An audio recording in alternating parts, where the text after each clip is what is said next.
Another day, another vlog to mga Kapor TV. So today's video nga pala, pupunta kami ng Tapal at saka Pupo mga Kapor TV. So ito na nga Kapor TV, undawin na kami. Kasi nga pauwi na kami, pabalik na kauli kami ng Batangas mga Kapor TV. Kaya tara na, samahan nyo kami, pupunta na kami. Dito kami sasakay kasi nga hindi maalon. Medyo may kalayuan ng biyahe dito mga Kapor TV. Kaya inagahan lang namin ng punta kasi medyo may kalayuan, 45 minutes ang biyahe. Mula doon sa bahay papunta dito sa may Popo ang tawag. So barangay Popo po yung mga Kapor TV. So dandahan na kami kasi nga tulog yung bata.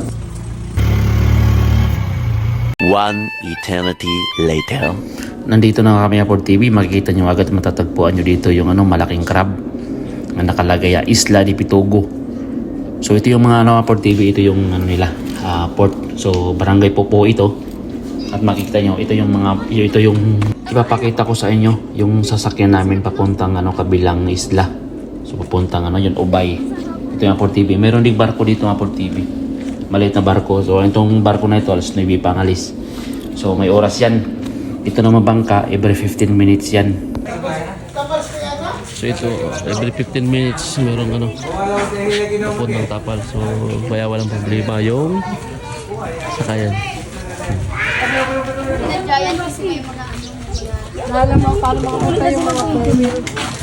Hindi pwedeng hindi tayo magpa-picture dito mga Kapor TV kasi minsan lang tayo dito makadaan at minsan lang dito makapunta. So ito na nga Kapor TV, sumakay na agad kami, nakasakay na kami dito kasi nga kami nalang hinihintay, ang dami na agad ng pasahero. Ito mga Kapor TV, madami sila kaya hindi mo wala problema talagang sakay. Kahit anong oras ka pumunta dito, makakasakay ka. Ito na nga Kapor TV, umalis na kami, tinutulak na ni Pogi, ni Boss.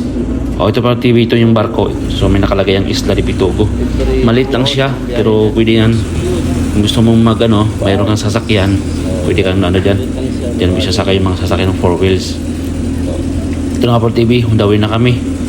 Siyempre medyo malayo. So lang to Kapor TV, 5 minutes siguro ang biyahe. Malapit lang naman. Kaya so ang ganda ng panahon ng Kapor TV, ang ganda, malinaw. Kaya dito kami sumakay ng Kapor TV kasi nga malapit lang at saka hindi masyadong maalaw dito. Natatakot din kasi may bata kasi baka kung malakas ang alon.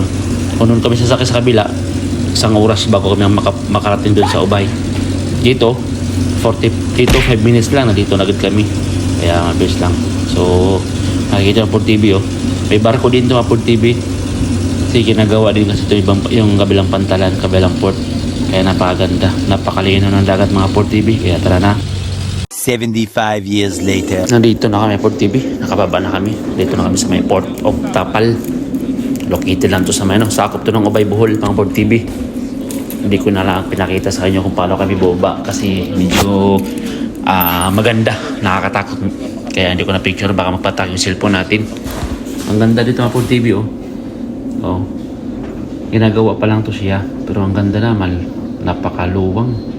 So ito mga Kapor TV, ready to go na. Tara na, let's go.